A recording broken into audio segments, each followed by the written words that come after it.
Hello, it is Ryan, and we could all use an extra bright spot in our day, couldn't we? Just to make up for things like sitting in traffic, doing the dishes, counting your steps, all the mundane stuff. That is why I'm such a big fan of Chumba Casino. Chumba Casino has all your favorite social casino-style games that you can play for free anytime, anywhere with daily bonuses. That should brighten your day a little. Actually, a lot. So sign up now at ChumbaCasino.com. That's ChumbaCasino.com. No purchase necessary. VGW Group. Void where prohibited by law. See terms and conditions. 18+.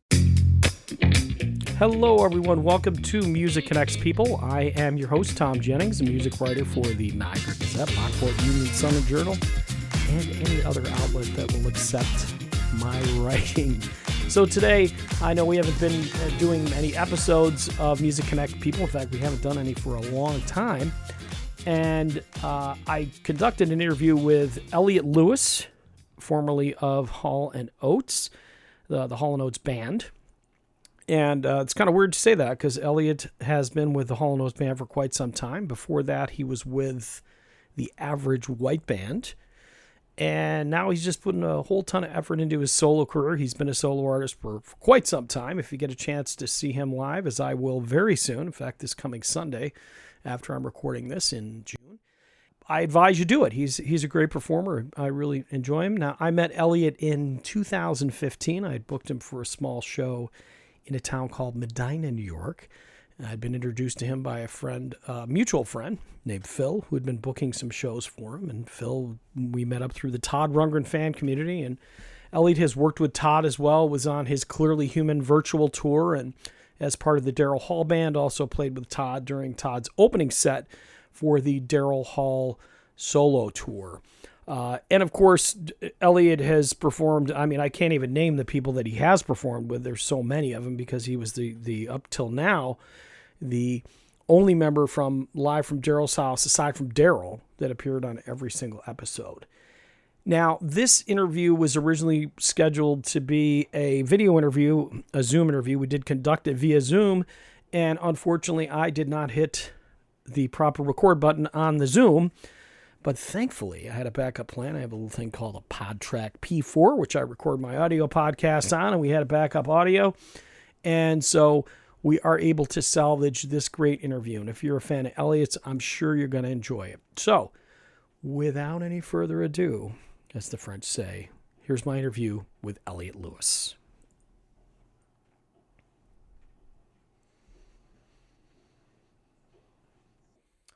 All right, everyone. Thank you very much for tuning in with Thom. And we've got, can I call you an old friend, Eliot? Yes, I think that's safe to say. We've known each other a long time now. Yeah, it's been a while. It's been like Yeah. nine years. But I love following your career. And there was a recent announcement on your social media that you had left the confines. I don't know if I should use the term confines, but you left Daryl and John's band. So, and I know you've been out more recently with Daryl's band, and I think your original association was with Daryl more so than with John. But either way, this, I guess from my perspective as a fan, that must have been a great gig for a very long time. Daryl's house, you met a ton of people. Absolutely. But yeah, I could always sort of see your solo career just giving you that little pull. Mm-hmm. So Yeah. why now? And what was the thought process leading up to that, if you don't mind sharing? I don't know. This is a decision that has been in the making actually a long time. This was not just like a spur of the moment, oh, I think I should move on, the time is right. I've actually been thinking about it and trying to plan it out for quite some time. Like you were saying, you've seen me, work at my own career and keep my solo career going alongside theirs. And when I say theirs is obviously Daryl Hall and John Oates, collectively. I don't honestly know what, the status of Hall and Oates are now. They don't seem to be working at this time. So it's really just Daryl. So, but of course, it's, was 18 years with Hall and Oates, which was amazing. Everything about it was great. But I've had my solo career, which has really been my focus for most of my career. And it just got to the point where there were a lot of things that were becoming challenging, and most of it was logistically. You know, being an artist, you have to plan ahead. There's just no way around that. When you're booking shows and you're planning a career and things you have to do, and even interviews and stuff, everything has to be planned out pretty far in advance. So that was becoming really challenging for a while. But that's the kind of gig, like you just said, it's an incredible gig for any musician to have. And it was very difficult to walk away from. Every year that I would think, oh, now is the year to do it, they'd be like, well, we're going to go out and do this massive tour with Train or Tears for Fears, and we're going to do all these incredible venues. And I would make it work for one more year. And of course, after a couple of years of joining Daryl and John, Daryl started the show, Live from Daryl's House. And that just opened up a whole nother world. And, it was amazing. I was fortunate enough to do every episode up until just the past couple. So, but, my career has sort of, I've been pushing it forward, but it's grown a little bit. So I feel like, I have a good head start on getting out there. And part of my reasoning for this whole decision, too, was not only to pursue my own career, which I am, and I have a lot of work and a lot of great offers happening right now, but it's to look and possibly work with other people. Last year was working a lot with Todd Rundgren, who I love dearly. I've been so blessed and fortunate enough to work with him so many times over the course of being with Hall & Oates. It made me sort of realize that, I want to experience other things too. I want to experience and look at maybe other artists and other bands to work with, as well as, focusing on my own thing. And you, from my perspective, maybe the last 10 years that I've known you, one of the things that you've really concentrated on is relating to your audience on a personal level, like getting to know your fans and being accessible and touring a little bit. So, I can imagine that if you're trying to build a solo career, and let's face it, neither one of us are young anymore. Right. You don't get the radio play. You don't necessarily get all that stuff. You gotta get word of mouth, and you gotta get in front of people, and you gotta play shows. And it looks like your solo shows, your tours seem to be getting incrementally larger. And I assume there's a lot of word of mouth. Exactly. There's a bit of word of mouth, and like with any artist that's trying to branch out, it's exposure. It's increasing the awareness to people of what you do. So I've been doing that. It's fairly methodically, and it's getting to the point where, there's some bigger offers coming in. The level of shows that I'm doing is increasing, the quality of shows. So, I mean, for instance, I'm going to Decatur, Illinois in about 10 days to do a 1,000-seat theater on my own. So, that's where I'm headed, and it's a lot of work. And I've had to juggle the two worlds. Not that Hall & Oates or Daryl Hall on his own is that much work, but it's time consuming. And again, the scheduling became very challenging. I wasn't able to accept certain offers and shows because I wouldn't know what their schedule was or wouldn't get the information. So, and I get what goes into that, but it became challenging. So now I'm free to book ahead and it's great. And now I could just be Eliot Lewis, an artist, Yeah, I mean, so I'm really enjoying that. It seemed like these Daryl Hall solo shows, they just sort of popped up. So I would imagine, and it was like an every other day thing, because it looks like he was avoiding excessive travel, which is a good thing. But yeah, I can see that. Yeah. I mean, it's I guess for a while that would have been the mothership, and if mama calls you home, you gotta take that call, right? Yeah, exactly. So there's a lot of things I'll miss about it, especially the guys in the band. They're all great guys. I have so much fun with them, and that really, that's hard to walk away from, because it's such a great hang with them, and always look forward to being on the road with them. But we're going to cross paths, and I'm sure I'll be playing with like Brian at some point. We're family. I guess that leads nicely into the next question is, I mean, we have the fan reactions, obviously, but like who what were the reactions from fellow bandmates? I mean, maybe even, I mean, and like, I don't know, this may seem like a weird question, but I think people will want to know this. Like, how do you do that? Like, what do you do? Call the guy up? Do you send in a little email, a 2-week notice? I mean, how do you quit Daryl Hall's band? Oh, God. Well, the route I took was through email, just because that's the relationship I had with Daryl for so many years. And I think they definitely expressed that they were sorry to see me go, but I think they all very much expected it. They could see, I mean, how many times we'd be out on tour and we'd have a night off and I'd be going out to doing my own show and they'd be like, "Oh my God, you're crazy." But wow, we respect you. You're putting in the time and the effort to build this thing. So, so I think there's a little bit of respect there. And, it's all good, man. It's all good. This is my calling. I never set out to be just just a musician. I'm no virtuoso on any instrument. I think my strength lies in how I put things together and express my songs. So there wasn't a lot of room for me to do that in that world of Hall and Oates or Daryl. It wasn't really a creative outlet. It was a great outlet to be a musician in, but not really as an artist. And the other thing that I'm guessing based on what I know and knowing about you is you prefer to play guitar than over keyboards, right? I mean, did that come into play at all? Yeah, absolutely. No, that's a good point. And I'm happy to talk about that. Yeah. When I joined, it was really way back when, when T-Bone was alive, had called me that one day to join Daryl's solo band, solo tour, and like whatever it was, 2004. And I had been off the road a couple of years with Average White Band. I had left Average White Band, and I was ready to get back out on it.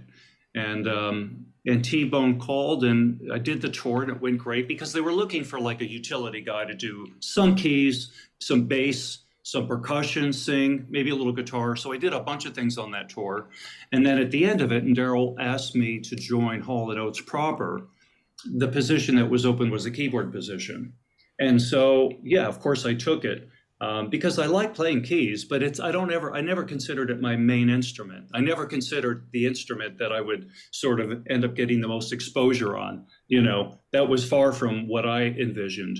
I did play a lot of keys in the 80s, and I was really into the session world and, sequencing and sampling and working for producers and stuff.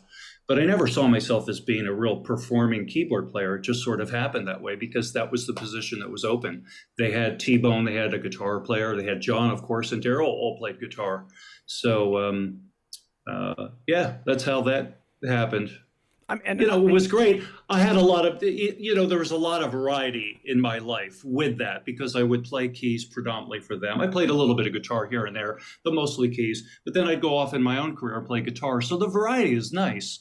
But then again, I was spending a lot of time some years being a keyboard player, and that's really not exactly what I was looking to do. Yeah, because I mean, your solo material recorded and live. I mean, it's clear that you write stuff for, or maybe even with, guitar in mind. I mean, your solo work is very guitar driven. It's very riff heavy. Yeah. It's it's very enjoyable stuff. So I mean, anybody out there seeing this interview who's a Hall & Oates fan that hasn't heard your stuff, I mean, by all means, go get it. But thank you, thanks, man. So what would have been, now here we are, you're away from Daryl Hall and John Oates and everything, and I'm wondering, what over the last 10 years and now looking ahead, I guess we'll do a little bit of going back in terms of your solo career. I mean, there's got to be challenges with distribution of the music, whether it be compact disc or getting it to all the different streaming services or everything like that. What was the learning curve with that? And are you at a point now where you feel more comfortable? And I believe you now have a record contract, if I remember correctly from your social media posts. Yeah, exactly. So, I've been like a lot of artists, have been putting out stuff independently for years, be that full length CD or EP, or just singles. So, but about 5 years ago, a deal sort of approached me, a company who ended up being, it was a great situation, and they were distributed by Universal. So, now, this company is sort of has an offshoot, and they're still distributed by Universal, but it's a slightly different company. And the company is some people in Norwalk, Connecticut, that I've done work with. They're like a production company. It's an amazing place called Factory Underground, and they're a bit of everything. They have sound stages. They have great state-of-the-art recording studios. They do video work. I've shot some of my videos there, but now this record company sort of morphed into this place. So with all the work that I've been doing there, they looked at what I was doing and want to proceed with a label deal.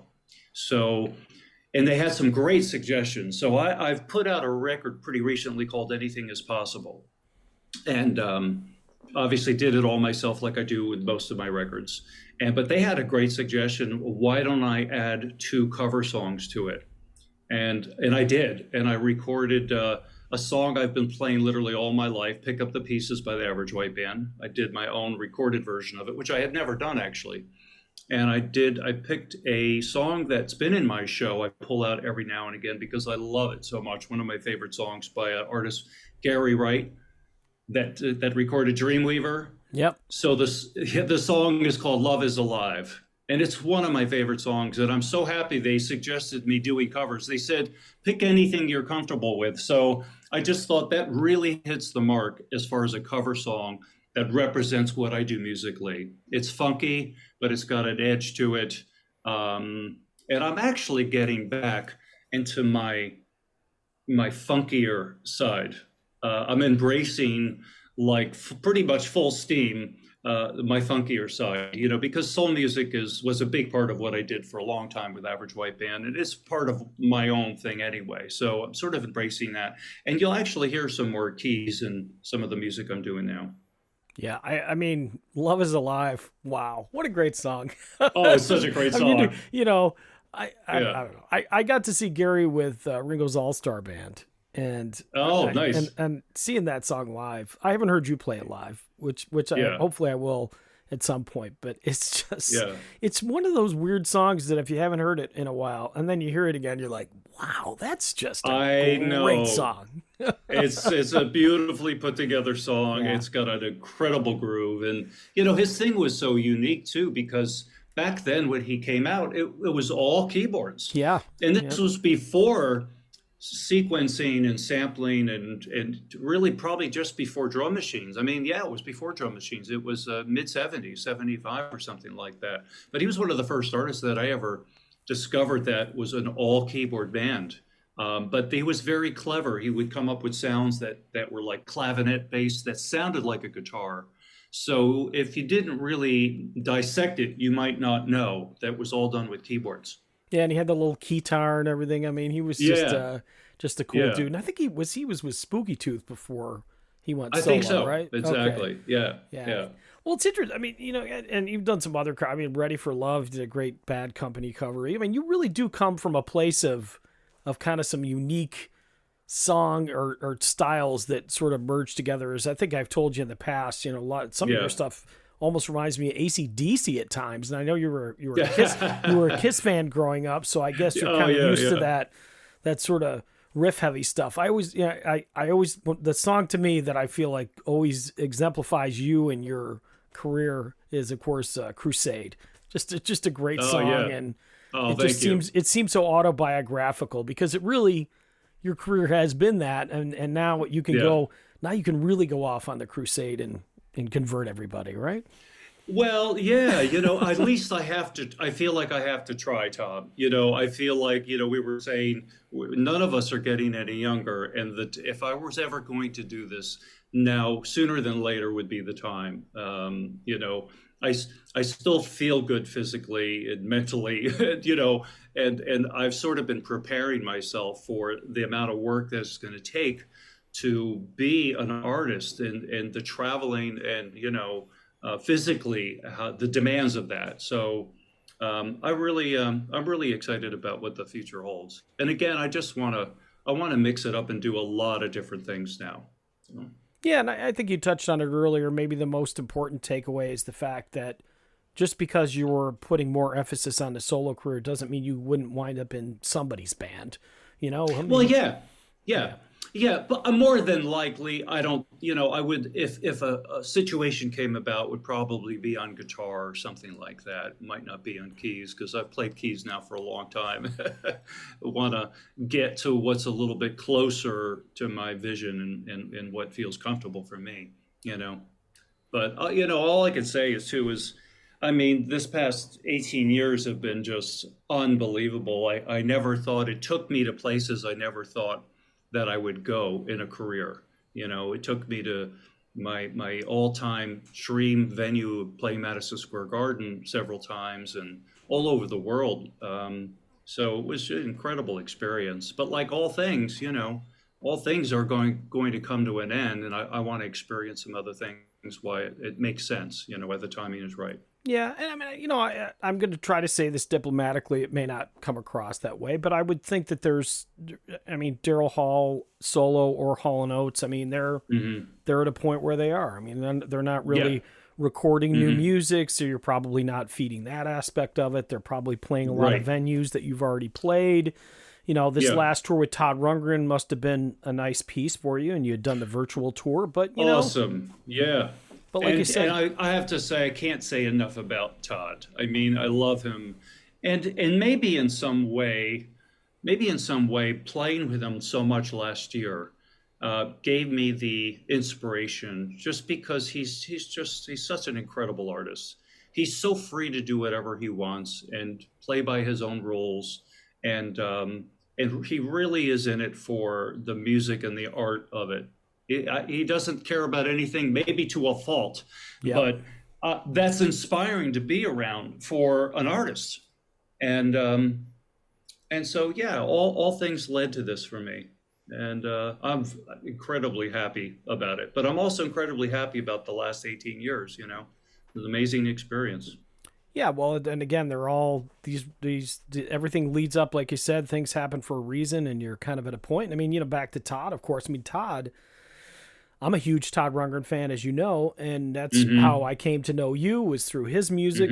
But in his case, he's really built this fan community, and I think I've seen you use some of the same techniques in terms of, again, musically, you don't necessarily have to be predictable, but if you let the fans feel like they're part of the process or part of the team, and you're genuine about it, that's going to work for you. And that seems to be working with you.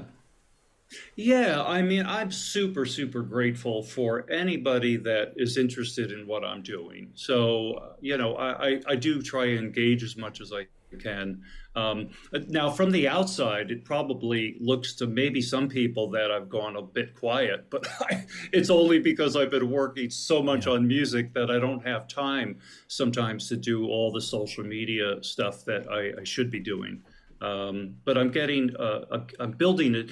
Being an artist, I've been doing it alone predominantly for so long. I'm starting to build a team. So that's another thing that it takes to reach a certain level, is you can't do everything on your own. And I've been working hard doing that, but now I'm building a team finally. Yeah, it's got to be kind of exciting too. I mean, and a little bit nerve-wracking because you as is the case with any team, you have to worry about chemistry, and I mean, from being in bands that I've always heard the term, you got to look for a guy that's good on the bus, somebody that you get along with, and all that kind of stuff. So I imagine now that you've handed over some aspects of your career, which I don't know if you're doing all the legwork, when do you have time to do the music? So it is important that you give some of that up, right? That's been my challenge. And I'm putting so much into what I'm doing now musically. For instance, I'm doing an all new show. I've done a lot of different ways to present music in my show. I've done it solo, with some backing tracks. I've played with a band. I do a small band with a drummer, possibly a singer sometimes. But I'm doing an all live looping show, which makes a lot of sense for me because I play 4 or 5 instruments. So I've been dabbling in the looping thing for about 4 years or so, but I had a vision in my head, and it took a long time to get to that. How I can create the sound of a band convincingly on my own, and it's a bit nerve-wracking, but because there's some technology involved, but it's all live. I'm creating something from scratch in front of people, and it can change and it can morph into something else, and it keeps me on my toes, and it's very unpredictable and very spontaneous. So, but it takes a lot of work. So that's kind of what I've been doing. Yeah, I if I remember correctly, you were doing some of that with the web-based stuff during the pandemic. It's Yeah, like exactly. It's very kind of Yeah. mad scientist type stuff, but it's Yeah. if you do it right, it's still, people say, oh, you have pre-recorded tracks, there's no authenticity, but I don't know. It's different with loops because, again, you're recording the bits all at once and you're mixing them right on stage, and it's I don't know, it's an interesting combination of things going on. Yeah. KT Tunstall really brought it to people's attention, when she came out with Black Horse and Cherry Tree, how many of her years that was ago. But there's some really great looping artists out there. It's a really interesting way to present music. I mean, there's so many different ways to do it. I mean, look at Todd, one of his first performances on Midnight Special, he had a tape machine behind him. Yep. And, of course, it was all him playing that stuff. So there's so many different ways to present music. And I just want to explore a lot of different things at this point. Well, I'm going to plant a seed for you, okay? You don't have to take my suggestion because it's just me and we're friends. But when I was younger, Bo Diddley used to come to town, and he always played with my friend's band. And I guess the deal was, and I think Chuck Berry did the same thing for a while too, they would just pick a local band to back them up in each area. Right. And it was the stories I heard from my buddy about, working with Bo Diddley, he'd be like, yeah, man, we'd just be on stage and he'd just kind of look at us and be like, hey guys, this is an E, and then we'd have to go along for the ride. And it kind of worked, it was very interesting. And nobody really does that anymore. It's gotta be terrifying, isn't it? Yes. Yeah. But having said that, it is a really unique way to do things. But, those guys were playing very, very simplistic music. And of course, most people at that point would have heard Chuck Berry on the radio and heard these songs that have been around for decades, and they're very simple, sort of blues-based rock. So, not a lot of Todd wouldn't go out and just pick up musicians on the spot that he's never played with before, because his music is very involved, or a lot of it is, and it gets quite deep. So that was good for some artists, but it does keep it interesting. For sure. I mean, in your case, I would assume, and I've heard of this stuff happening, and I bet you're one of these guys too, because I just interviewed Michelle Rundgren for the Toddstock event that's coming up, and she was talking about Bruce McDaniel, and you've worked with Bruce. Oh, yeah. And she said that Bruce showed up at a Daryl Hall gig because your other guitarist was sick or something like that, and he just sort of, you're right, just filled in. And there's guys like Chasm Sultan just got picked up for some Cyndi Lauper gigs, and he just sort of shows up and plays. And it always fascinates me how guys like you, or even the Daryl's House thing, where it's like, got a stack of songs, and everybody shows up in the room, and you're good to go. If you do your homework, you show up. And it's pretty cool. You have to be somewhat prepared. In all the years that we've spent on our instruments playing, hopefully we can hear something and put it together fairly quickly. But that just comes with practice, like anything. If it's what you do for a living, hopefully you get relatively good at it, Well, you've always been great at that. I mean, I told you the last time I interviewed you, it just blows my mind that you guys can all show up in a room for the first time together and just and sound like you've been playing together for years. But was there ever a situation where you were a little nervous, like somebody came in and you're like, oh my God, I don't know if I can pull this off? Oh my God. Yeah. Let's see. I'll give you an example. Yeah, there's stuff like, especially being the keyboard player for Daryl and John, Again, I had played keyboards, but not to the level of the keyboard players that were in Hall and Oates. There was big shoes to fill, and I really had to shed and up my game. And T-Bone was very, very supportive. He was like, Eliot, I know you can do this. I believe in you. But there were some moments early on where I was like, oh my God. There was one girl, I'm not going to be able to remember her name, but we were out in LA doing a Christmas show. It was the Hall and Oates Christmas show. And we got offered to do this performance. And I think she was an American Idol winner. And if I heard the name, I would recognize it. But they offered Hall and Oates to come do this thing at the Grove in LA with this singer. And it was doing a Christmas song. It was doing like 3 songs. And it was doing a David Foster, if you know who David Foster is, the producer, doing one of his arrangements that was so deep and complex. And I literally had one night to learn it. And it was so beyond what I had ever played before, the kind of chords and the very, very richly harmonic stuff that I just hadn't played. And so that was really nerve-wracking because it was live on TV. That's one example. And then the Doors show, working with Robbie Krieger and Ray Manzarek on Daryl's show, on Live from Daryl's House. That was one situation early on in the show where that was going to be the first episode I didn't play on because they were going to go to LA and do the Doors. And they didn't need me. They said, oh, Ray Manzarek was going to probably play keyboard bass like he did in the Doors, so we're just not going to need you. And I was like, great, no worries, have a great show. And the night before they were going to tape this episode, T-Bone called me, and I'm in my home studio in Connecticut, and he said, El, we messed up. We need you. Can you learn 7 Door songs on the bass and get on the 6 a.m.? This is 8 o'clock at night. Learn 7 Door songs, get on the 6 a.m. to be in LA for noon. And I did. Not that the Door songs are that complex, but, to pick up an instrument that is not your first instrument, basically you have to stay up all night with a lot of coffee. But those things have happened, especially guys like Chasm. You have to just be prepared and go with the flow. Do your best. Yeah, I Chasm. I mean, he's such a great guy, and a solo artist in his own right too. I mean, you guys have done some shows together, and maybe you'll have some opportunities to work together.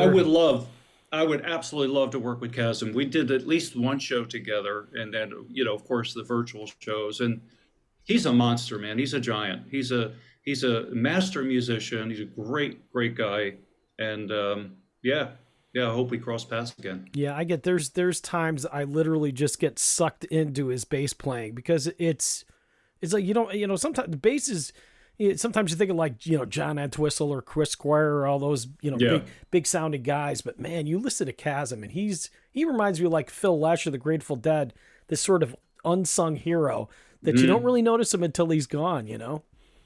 He knows how to do everything. He's so adept at so many different styles, and he's done so much that he's just so in it. And when I did the virtual shows, when that started with Todd in Chicago, I went to Chasm and I said, I have to tell you something.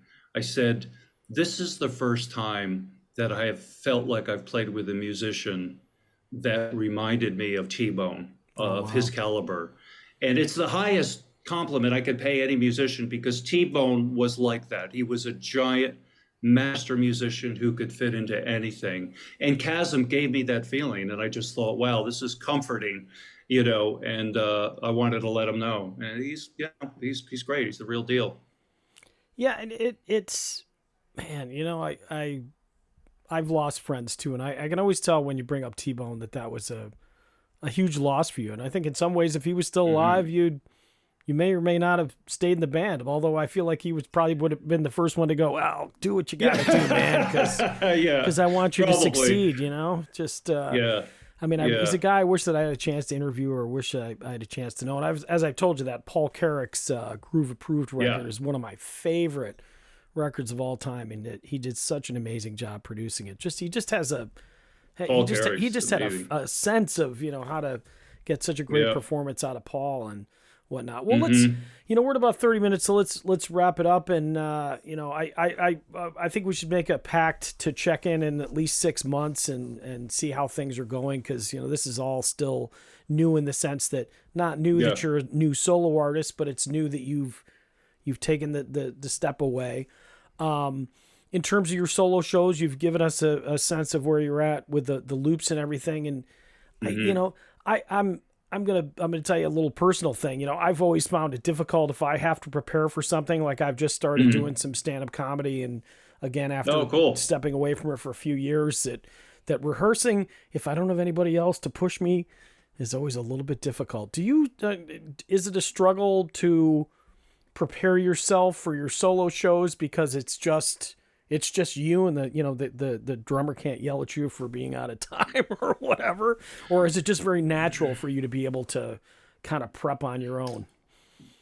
It's somewhat natural now. I have to say, the first time I ever performed solo was pretty frightening, even though I had played in front of 50,000 people in the Average White Band, for instance. It's a whole different feeling. It's a completely different feeling, knowing that there's nobody else for people to focus on, that all eyes are likely going to be on you when you're doing this. So it's a little nerve-wracking, but then again, you understand that if you've done stand-up comedy, you're up there alone and people are focused on you. So I guess because of the experiences I've had, and probably a lot of that has to do with the Hall & Oates experience at Daryl's show, I've become comfortable with it. I try not to think about it or overanalyze it now. I just, which takes a lot, but just get up there and just really be in the moment, be into the music, be focused on that. And once you're in that space, then it becomes natural to connect with people. But the show I'm doing is a little bit more involved. It's a little bit more mental gymnastics too. So that's why I'm spending the extra time, practicing and performing it. So because I have this vision in my head, I'm really trying to get to that point. Some days I get to that point and I'm going, wow, this sounds really good. And there's the other days that I'm being like, oh, what am I doing? Yeah. But we keep pushing ahead until we get the result that we're looking for, Yeah. Well, I have the utmost of confidence in you. I'm a fan, as well, a fan of your music. Thanks, and fan of you as a person. I love how you interact with the fans on social media, and anybody out there watching this. I mean, you're very approachable. There's none of that rock star like, oh, look at me, I'm Eliot Lewis, which is refreshing. So I think that this is also going to give you a chance, which makes me happy, to really to put some hands on your hand, like just to shake some hands and say thank you in person. And I imagine as much as the performing is great, you got to love that aspect of it too, based on your personality. Absolutely. All I can say is I work hard, but I'm a lucky guy. I've done what I love to do all of my life. And, when I put out that social media post a week ago, whatever it was, I knew I was going to get a little bit of support and probably get some question marks and stuff. But the support, the amount of supportive comments were really overwhelming. I had no idea that people were looking or following that closely. So it was very, I was very happy about that. Very flattered. I can imagine that last bit where you had to press post must have been like, oh, do it. Yeah, exactly. Well, the truth be told, I had already left a couple of months. It wasn't, and I was just waiting for the right time, really. But people were going, well, wait a minute. I was getting hit up every day, literally, like, wait a minute. Daryl has got this, 2-week tour over here, but you've got dates over here. Like, what's going on? And I was like, let me just address this and make it clear and clarify what's going on. So, that's what happened. Well, I'm happy for you. I said it's obviously a decision that's a good one for you at this time, and I'm excited to see where things. I mean, you do need to get a little bit closer to the Buffalo area because I don't travel travel like I used to, for God's sake. I have a couple of places that we're looking at with my agency. Okay. So Well, if you need we'll get there. any input on those Yeah. venues, if they're good to play in, I'm gonna help you promote it. I know. We'll do You'll a know. news story and all that kind of good stuff. And I'll hit you up. Okay. and Mrs. Awesome, Jennings man. will be excited too. She's a fan as well. I think it's because you're a good looking Awesome. guy. I don't know, and she likes your music too. But, All right. Well, Eliot, thank you so much. How about some just quick before obviously we go? Anything I know you got a new album out. Tell people about your website, where they can find tour dates and social media and all that stuff, and then we'll wrap it up. Oh yeah, the usual suspects. The usual. Facebook, Instagram. The website is eliotlewis.com. And the new record is Anything is Possible. I have a whole new year's worth of merch ordered and ready to go for all the dates this year. So, but there's going to be a lot of cool stuff too with this relationship with this company. There'll be a lot of, video stuff and unusual stuff, maybe some podcasts, a bunch of stuff. I want to mix it up this year. Awesome. Fantastic. Yeah, man. All right. Well, until next time, this is Thom Jennings, tuning in with Tom. Eliot, thank you so much. I will definitely see you on the road in the very near Thanks, future. Tom. Love you, bro. See you soon. It is Ryan Seacrest here. There was a recent social media trend which consisted of flying on a plane with no music, no movies, no entertainment. But a better trend would be going to ChumbaCasino.com. It's like having a mini social casino in your pocket. Chumba Casino has over 100 online casino-style games, all absolutely free. It's the most fun you can have online and on a plane. So grab your free welcome bonus now at ChumbaCasino.com. Sponsored by Chumba Casino.